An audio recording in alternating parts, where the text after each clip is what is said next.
Bismillahirrahmanirrahim. Assalamualaikum warahmatullahi wabarakatuh. Selamat pagi anak-anak. Apa kabarnya pada pagi hari ini? Ibu berdoa semoga kabar anak-anak di rumah dalam keadaan sehat dan dilindungi Allah Subhanahu wa taala. Amin amin ya rabbal alamin. Anak-anak bertemu lagi dalam pembelajaran jarak jauh. Walaupun dalam pembelajaran jarak jauh, anak-anak tetap semangat ya.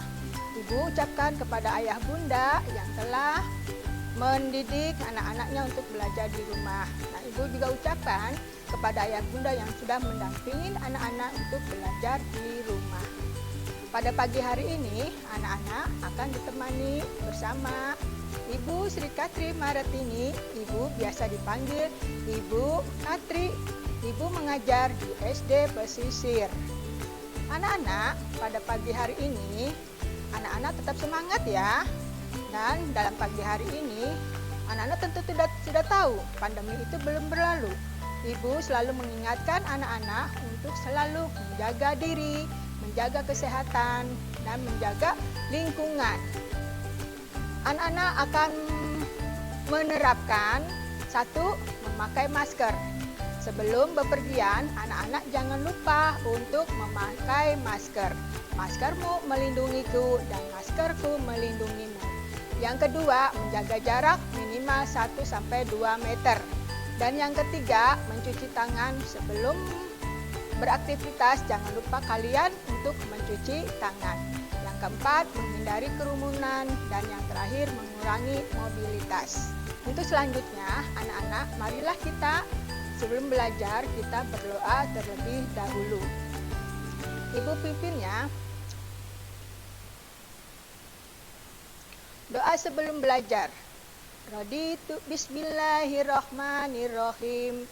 Raditu billahi robba wabil islami dinna wabil muhammadin nabiyya wa rasulullah. Rabbi jidni ilman warjukni fahman. Amin amin ya rabbal alamin. Semoga pembelajaran pagi hari ini berjalan dengan lancar dan dapat dimengerti. Amin ya rabbal alamin. Pada pagi hari ini, Ibu akan memberi pembelajaran tentang khususnya kelas 3, tema 3, benda di sekitarku, dan subtema 4, keajaiban perubahan wujud di sekitarku, pembelajaran 4 dan 6. Adapun tujuan pembelajarannya, 1. Anak-anak dapat memahami bersatu dalam keberagaman di lingkungan sekitar. 2. Anak menggali informasi tentang konsep perubahan wujud benda dalam kehidupan sehari-hari yang disajikan dalam bentuk lisan dan tulisan. Yang ketiga, anak dapat menentukan hubungan satuan baku panjang, berat, dan baku. Kita mulai aja ya. Persatuan dan kesatuan sangat penting dalam kehidupan sehari-hari, baik di masyarakat, sekolah, dan keluarga. Persatuan sangat penting dalam mencapai tujuan. Dengan persatuan dan kesatuan yang kita miliki, pekerjaan yang sulit terasa ringan apabila dikerjakan bersama-sama. Sikap persatuan dan kesatuan juga dapat diterapkan pada kegiatan yang kita lakukan di lingkungan sekolah. Berikut ini beberapa contoh yang mencerminkan sikap persatuan dan kesatuan. 1. Pikir sekolah. 2. Saling membantu teman. 3. Bermain dengan teman tanpa membeda-bedakan.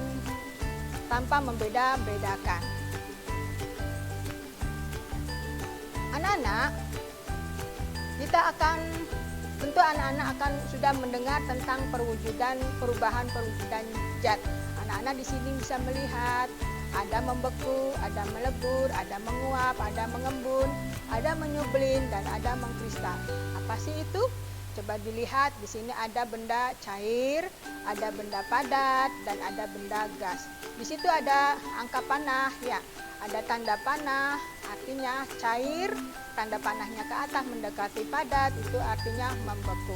Begitupun sebaliknya, padat, tanda panahnya ke cair, itu disebut melebur, dan dari padat ke gas disebut menyublin. Begitupun sebaliknya, gas ke padat disebut mengkristal, dan dari cair ke gas disebut menguap. Begitupun sebaliknya, dari gas ke cair disebut mengembun. Di sini disebutkan perubahan wujud zat adalah perubahan termodinamika dari suatu fase benda ke keadaan wujud yang lain. Perubahan wujud zat ini bisa terjadi karena peristiwa pelepasan dan penyerapan kalor. Contoh, tadi Ibu sudah sebutkan, ya, contohnya di sini ada mencair. Apa sih itu mencair? Mencair adalah perubahan wujud padat menjadi cair.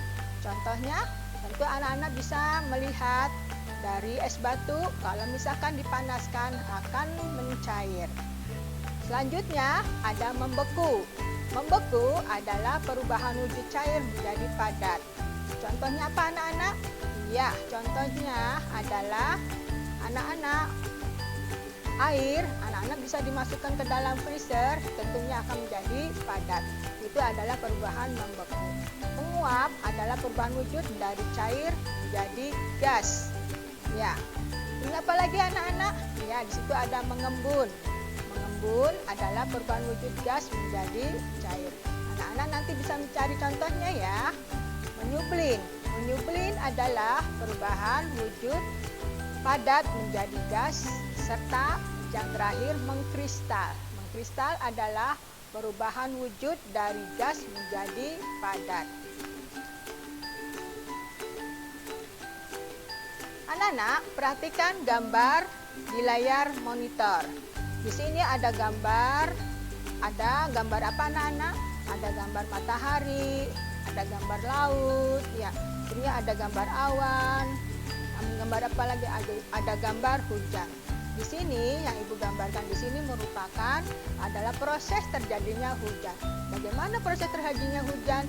Kita lihat ada tanda panah. Di situ air laut. Ya, air laut itu menguap karena panas matahari.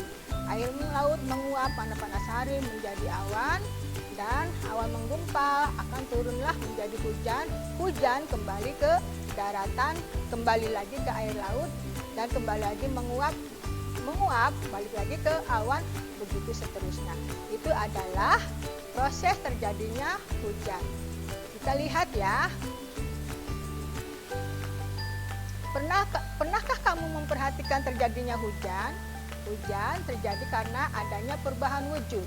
Sebagian permukaan bumi berisi air. Ada sungai, danau, kolam, dan lautan yang terisi air. Air di permukaan bumi menguap terkena panas matahari. Uap air akan berubah menjadi awan. Awan akan mengembun menjadi titik-titik air. Kemudian titik-titik air jatuh ke bumi. Itulah yang dikenal dengan hujan. Proses terjadinya hujan melibatkan proses penguapan atau disebut dengan evaporasi, pengendapan, pengembunan atau disebutnya dengan kondensasi, dan turun hujan disebut dengan presipitasi. Di sini ada kalian mengenal dengan istilah baru ya. Di sini ada mengenal evaporasi, yaitu penguapan, kondensasi, pengembunan, dan yang terakhir presipitasi, turunnya hujan. Anak-anak jangan lupa ya, itu istilah baru itu. Selanjutnya Ibu bacakan. Air di laut, sungai, dan danau menguap karena pengaruh panas dari sinar matahari. Proses penguapan ini disebut evaporasi. Uap air naik dan berkumpul di udara. Lama-kelamaan udara menjadi jenuh sehingga tidak dapat menampung uap air lagi. Jika suhunya turun, uap air akan berubah menjadi titik-titik air. Titik-titik air ini membentuk awan. Proses ini disebut kondensasi atau pengembunan. Titik-titik air di awan kemudian akan turun menjadi hujan. Proses ini disebut dengan presipitasi. Itu adalah tentang proses turunnya air hujan. Ada berbagai alat ukur di sekitar kita. Alat ukur tersebut dipakai sesuai dengan kegunaannya. Guna mengukur waktu digunakan satuan jam, menit, dan detik. 1 jam sama dengan 60 menit, 1 menit sama dengan 60 detik, 1 jam sama dengan 3.600 detik. Ibu kasih contoh, di sini ada contohnya. Nomor 1, 2 jam. Yang ditanyakan berapa menit? Kita lihat 2 jam. Yang 1 jamnya berapa menit anak-anak? Ya di sini 1 jamnya 60 menit. Artinya 2 dikali 60 menit sama dengan 120. Jadi ini 2 jam sama dengan 120 menit. Nomor 2, 3 menit sama dengan titik-titik berapa detik. Kita hitung. 1 menitnya itu ada 60 detik. Artinya nanti 60 detik dikali 3 menit. Ya, jadi 3 dikali 60 detik sama dengan 180 detik. Nomor 3, 2 jam sama dengan berapa detik? Ya, kita dihitung. Yang 1 jamnya itu berapa detik? Ya, yang 1 jamnya itu 3.600 detik. Jadi dikalikan 2 dikali 3.600 sama dengan 7.200 detik. Paham ya anak-anak? Kalau paham, yuk kita coba berlatih. Ayo berlatih. Isilah titik-titik berikut. 1, 4 jam. 4 jam itu berapa menit? 4 jam titik-titik berapa menit? Kita hitung ya anak-anak. Yang 1 jamnya itu ada berapa menit? 1 jam itu ada 60 menit. Kita kalikan 4 dikali 60 sama dengan 240 menit. Nomor 2, 2 menit ada berapa detik? Kita hitung. Yang 1 menitnya ada berapa detik? Yang 1 menitnya itu ada 60 detik. Kita dikalikan 2 dikali 60 sama dengan 120 detik. Yang nomor 3, 2 jam sama dengan berapa detik? Kita hitung lagi. Yang 1 jamnya ada berapa detik anak-anak? Iya betul. 1 jamnya itu ada 3.600 detik. Nah, kita dikalikan 2 kali 3.600, hasilnya 7.200. Ya betul, 7.200 detik. Nomor 4, 4 menit ada berapa detik? 1 menitnya ada berapa detik? 1 menitnya ada 60 detik. 60 dikali 4. Ya betul, hasilnya 240 detik. Yang terakhir nomor 5, 2 jam. 2 jam itu ada berapa menit? Kita hitung lagi. Yang 1 jamnya itu ada berapa menit? Kita lihat, kita tahu 1 jamnya itu ada 60 menit. Artinya ini 2 jam dikali 60 menit sama dengan 120 menit. Anak-anak paham? Ya, alhamdulillah. Kita lanjutkan lagi. Ya, anak-anak, tadi Ibu sudah memberikan materi. Kita beralih ke evaluasi ya. Nanti anak-anak bisa dikerjakan di rumah evaluasi ini. Kerjakan soal di bawah ini dengan benar. Nomor 1, dengan teman yang berbeda sifat, kita harus saling titik. Nomor 2, hasil dari 7 jam 30 menit adalah titik menit. Nomor 3, konvensi satuan waktu 2 jam 30 menit sama dengan titik menit. Nomor 4, menyublin adalah titik. Nomor 5, menguap adalah titik. Pesan moral pada pagi hari ini, 1, rajin-rajinlah belajar karena rajin pangkal pandai dan malas pangkal bodoh. 2, sesama teman harus rukun dan tidak saling mengejek. Karena rukun dan tidak mengejek adalah perbuatan yang terpuji.